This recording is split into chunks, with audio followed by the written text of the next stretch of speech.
रहीम नाज़रीन अस्सलाम वालेकुम, मैं हूं इमरान वसीम।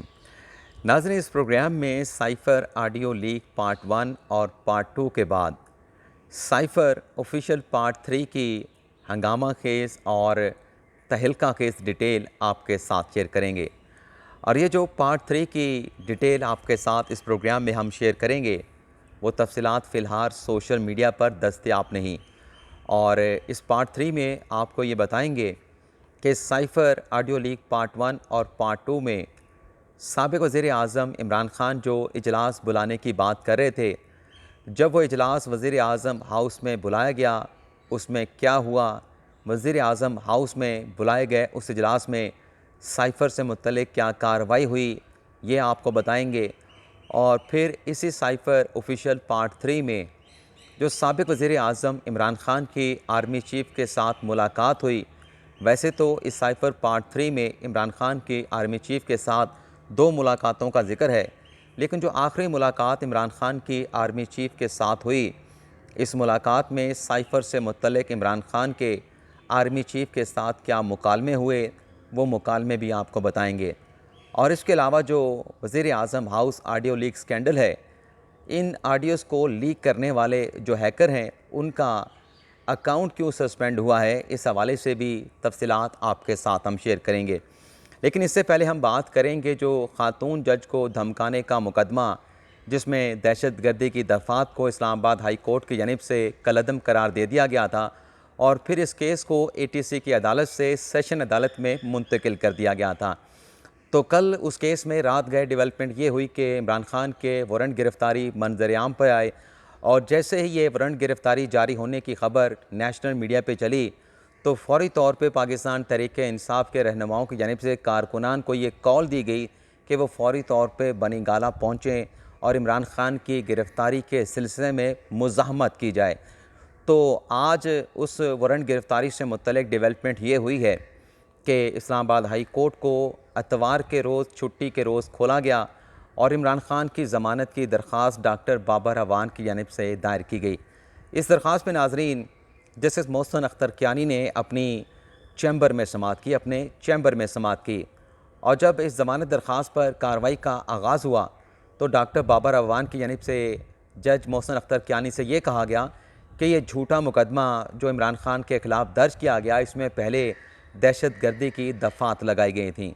लेकिन उन दहशतगर्दी की दफ़ात को इस्लामाबाद हाई कोर्ट ने सेटिसाइड कर दिया। इमरान ख़ान की ज़मानत को ATC अदालत ने वापस लेके इस केस को मुतलका फ़ोरम पे ट्रांसफ़र कर दिया गया। और फिर डॉक्टर बाबर अवान ने कहा कि ये एक झूठा मुकदमा है जो कि बदनीयती की बुनियाद पे और सियासी इंतकाम के लिए इमरान ख़ान के ख़िलाफ़ दर्ज किया गया है। और बाबर अवान साहब का जज साहब के सामने ये कहना था कि हुकूमत इमरान ख़ान को इसलिए गिरफ़्तार करना चाहती है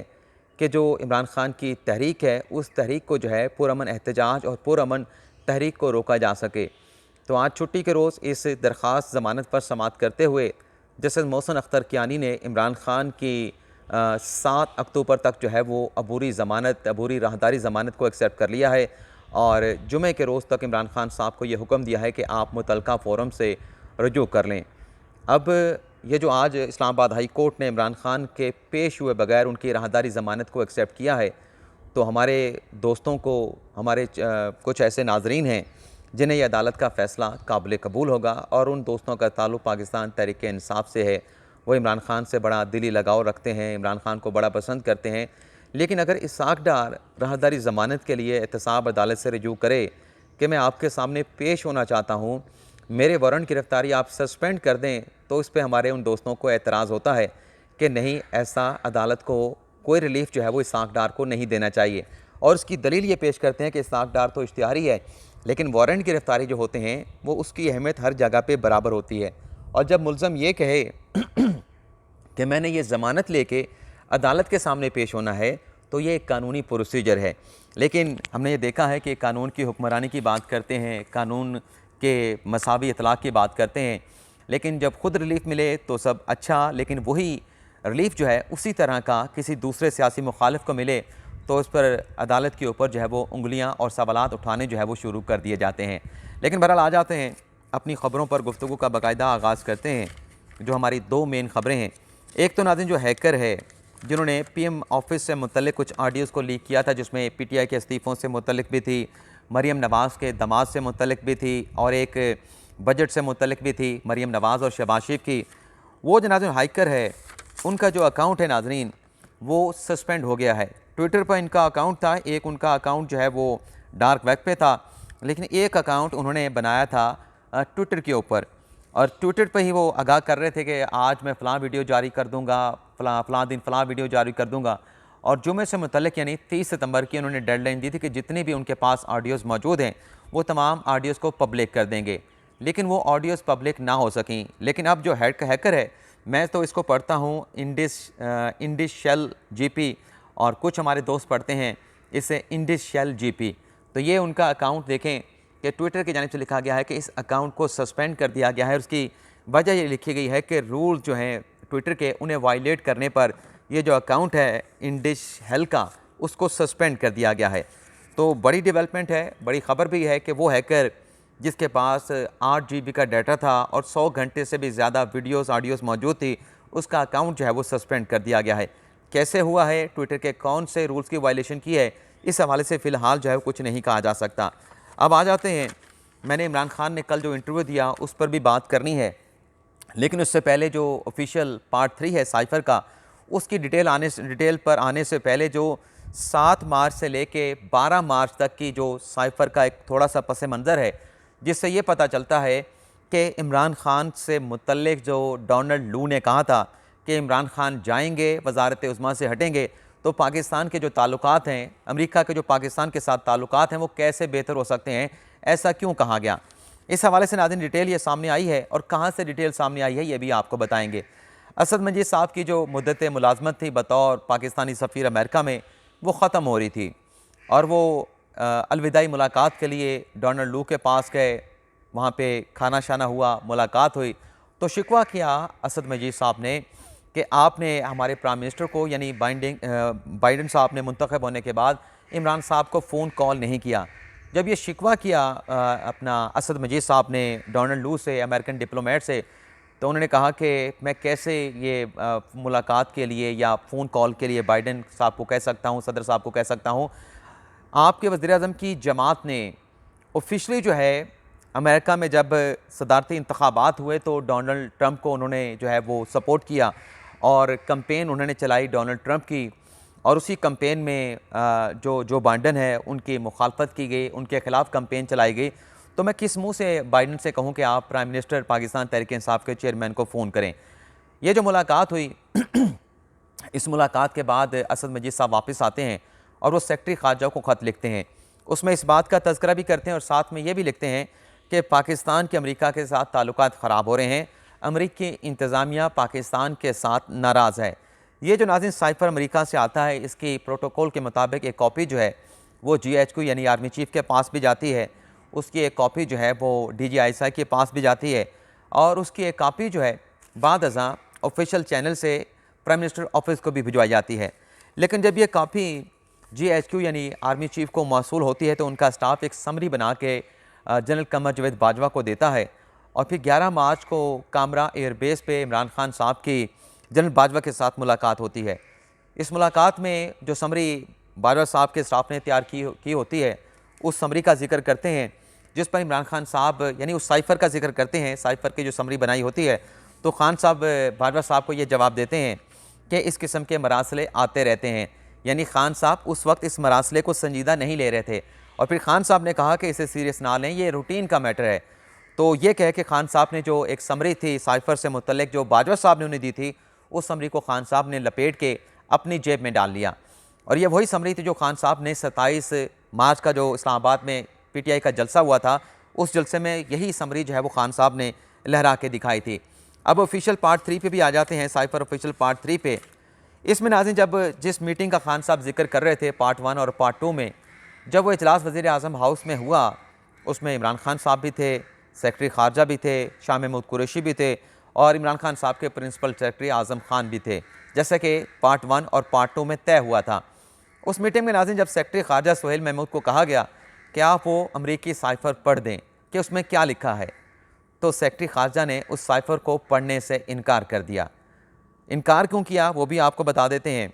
सेक्रेटरी ख़ारजा ने कहा कि मैं ऑफिशियली अपनी सरकारी जो मेरी हैसियत है, जो ऑफिशियल हैसियत है, उसके मद्देनज़र रखते हुए इस मीटिंग में मैं इस साइफ़र को नहीं पढ़ सकता।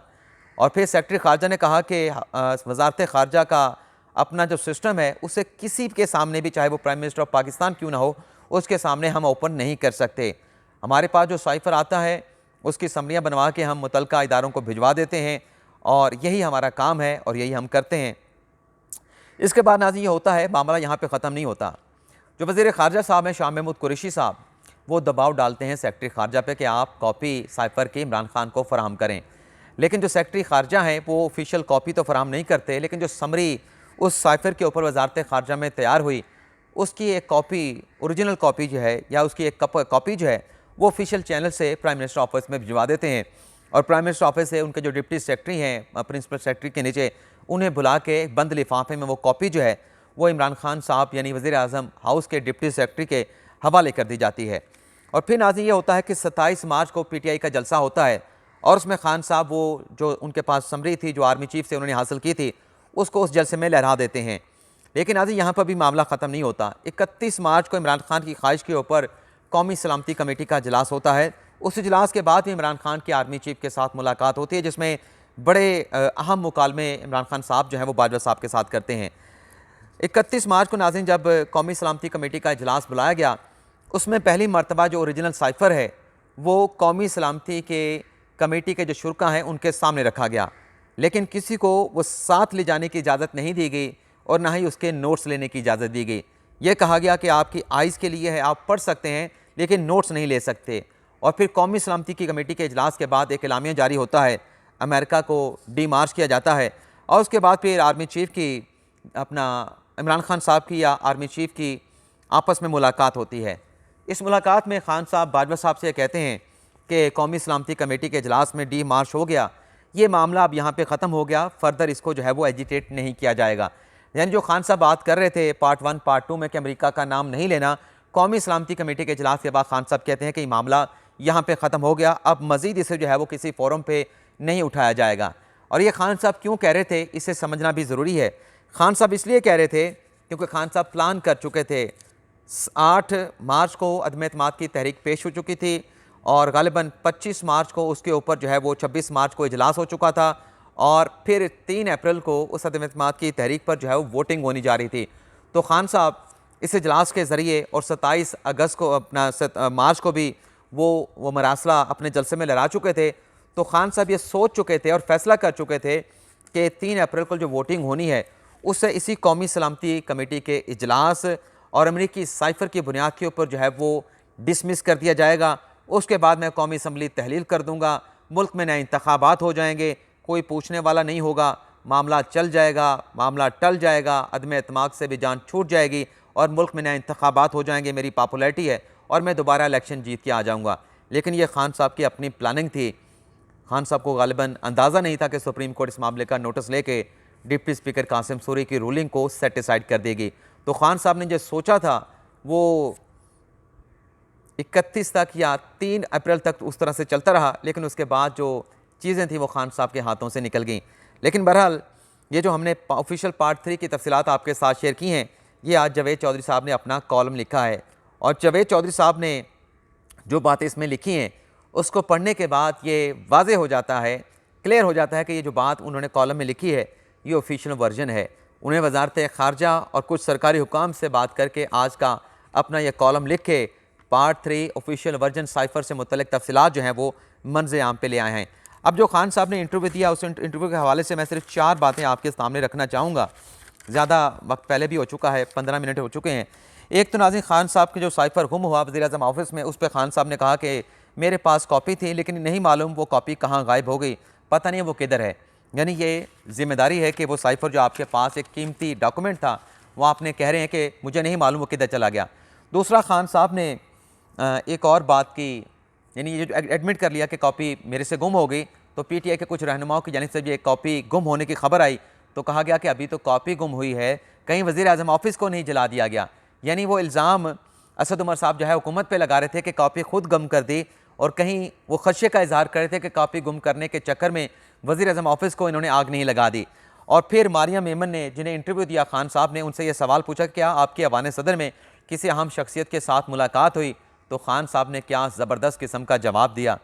कि कप्तान तो डट के खड़ा है, लेकिन मैं झूठ भी नहीं बोलना चाहता और सच भी नहीं बता सकता। यानी खान साहब ने एतराफ़ भी कर लिया और जलसों में ठहर के कहते हैं कि मिस्टर एक्स से मिस्टर वाई और पता नहीं क्या क्या डट के कप्तान खड़ा है, लेकिन नाम बताने से गुरेज़ किया और ये भी बताने से गुरेज़ किया कि उनकी आर्मी चीफ़ के साथ मुलाकात हुई, लेकिन ना कह के भी वो बता गए कि उनकी आर्मी चीफ़ के साथ मुलाकात हुई। अब आप ये जलसों की तारीख निकाल के देख लें, तहरीक इंसाफ के रहनुमाओं के बयानात निकाल के देख लें, वो क्या कहते थे कि जो भी मामला तय होने हैं वो ओपनली होंगे, किसी के साथ बंद कमरे में पसे पर्दा कोई मुलाकात नहीं होगी। तो जलसे में कुछ कह रहे थे, लेकिन पसे पर्दा जिसे मीर जाफ़र, मीर सादिक, जिसे जानवर, जिसे न्यूट्रल और पता नहीं गद्दार कभी क्या क्या कह रहे थे, उसके साथ फिर मुलाकातें करके उसके पाँव भी पकड़ रहे थे कि किसी तरीके से मामलात को दोबारा उसी नहज पे ले जाया जाए, इलेक्शन करवाए जाएँ ताकि हम दोबारा जीत कर जो है वो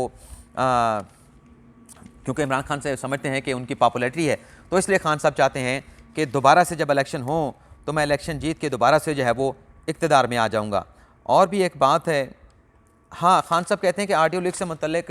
जो चीज़ें सामने आई हैं उनका मैं जलसों में कई मरतबा जिक्र कर चुका हूँ। क्या खान साहब ने जलसों में ये बताया कि जब साइफ़र आया तो मुझे मेरे प्रिंसिपल सेक्रेटरी ने क्या कहा, मैंने कहा कि इसके साथ खेलना है और इजलास बुलाया गया, उस इजलास में सेक्रेटरी ने क्या कहा, आर्मी चीफ़ के साथ आपकी क्या बात हुई, इस मामले को आपने किस तरीके से सियासी बनाने की कोशिश की, ऐसी कोई बात खान साहब ने अपने किसी जलसे में नहीं बताई। तो ये नाज़रीन आज का हमारा व्लॉग, आपसे इजाज़त चाहते हैं। अल्लाह ताला हम सब का हामी नासिर, अपनी ढेर सारी दुआओं में याद रखिएगा। अल्लाह हाफ़िज़।